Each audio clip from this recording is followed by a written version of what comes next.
All right, Charlie Pella, thank you so much. We appreciate that. Scarlett Fu and Paul Sweeney. We are broadcasting live here from New Jersey Institute of Technology in Newark, New Jersey. We'll get to some of our guests from NJIT in just a moment here. But first, we want to go to Nathan Dean. He's a Bloomberg Intelligence senior policy analyst for Bloomberg Intelligence. And Nathan, one of the areas that was thought to really be a beneficiary, one of the industries from a second administration from President Donald Trump would be the financial services industries through a lighter regulatory touch.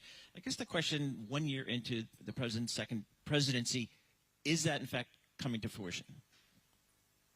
So it's definitely coming, but the key word here is, the key thing to think of is that there's no magic wand. President Trump just can't wave it and say, poof, deregulate. There's a process. Now, for the investment banks, so think of the Bank of America, JP Morgan, Goldman Sachs era, that regulatory relief is ongoing, and there's 5 proposals that you need to be paying attention to. But when all 5 of those are done, you're looking at probably around $31 to $38 billion in returned capital to the largest banks. It's a little bit different story, though, for the regional banks. So if you're looking at like the PNC, Capital One, or maybe the East-West Alliance or Zions, that regulatory relief is going to be starting at the tail end of this year, but going into 2027.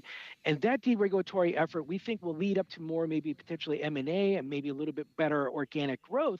But that's not going to be completed until the end of 2027. So right now, think investment banks, think regional banks for the second half of the President Trump's administration.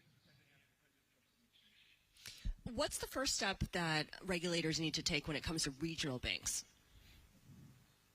So it's this idea of regulatory thresholds. So right now, under the U.S. regulatory system, if you're a bank and you go above 100 billion, or if you go above 250 billion, or if you go over 700 billion, you hit a new regulatory threshold. And if you do your equity screen on the terminal, you'll see a lot of banks hanging out at that $90 billion mark because they don't want to go above 100 billion.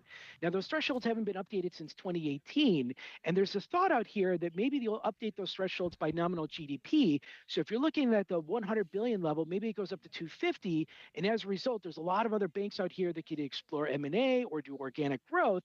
And for like the PNCs and Capital Ones and Truists, a lot of them don't want to go past that $700 billion threshold. If that goes to 950, all of a sudden you have a lot more opportunities to grow, and you don't hit these new regulatory thresholds.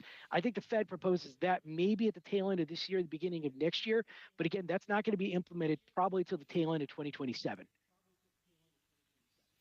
Nathan, I think what we all learned last year when there were some problems with some of the regional banks, like Silicon Valley Bank, for example, is that there are a lot of regional banks in this country, like 4,800, something like that. And a lot of folks are saying we really don't need that many, and maybe this is an industry that's ripe for consolidation.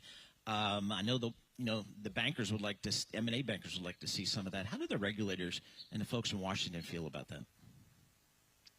So it's a story of 2 different sides of the coin. I mean, you hear this idea that the number of U.S. banks are falling, and obviously regulators will come out and say we're not exactly comfortable with that idea.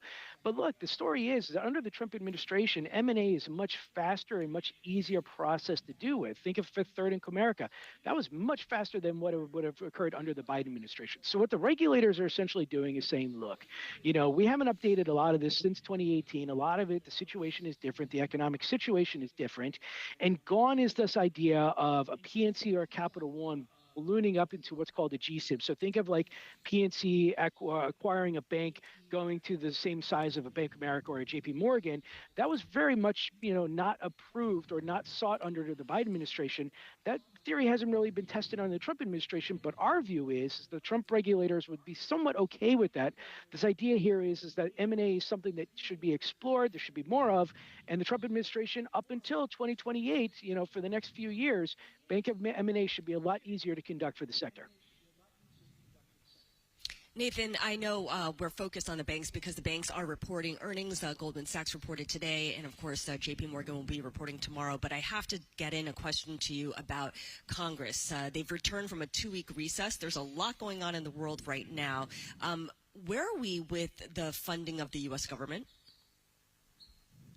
So right now, everything's funded through the rest of September, through September 30th, minus the Department of Homeland Security. And what the Republicans are trying to pursue right now is this idea of a reconciliation bill.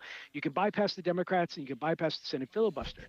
Now, there's a prong strategy right now. Prong one is reconciliation bill just for DHS. If that's the case, it's about 80 billion to 100 billion. It's not all that exciting for those of us in the markets, but the Republicans most likely can get that through. But if this balloons up into something much bigger, Obamacare changes, tax changes, deficit impacts, if you will, the story Hmm. changes. So what we're telling our clients right now is if it stays small and protracted, easy, but unfortunately not really all that important for the sectors. It's that idea of a second reconciliation bill that's more important to watch. All right, Nathan, thank you so much for breaking it down for us. Nathan Dean is our senior policy analyst at Bloomberg Intelligence, joining us from Washington. Always plenty for him to break down for us because their work is never done there. They're Yes, always exactly. in some mode of trying to figure things out. All right, we are at the New Jersey Institute of Technology.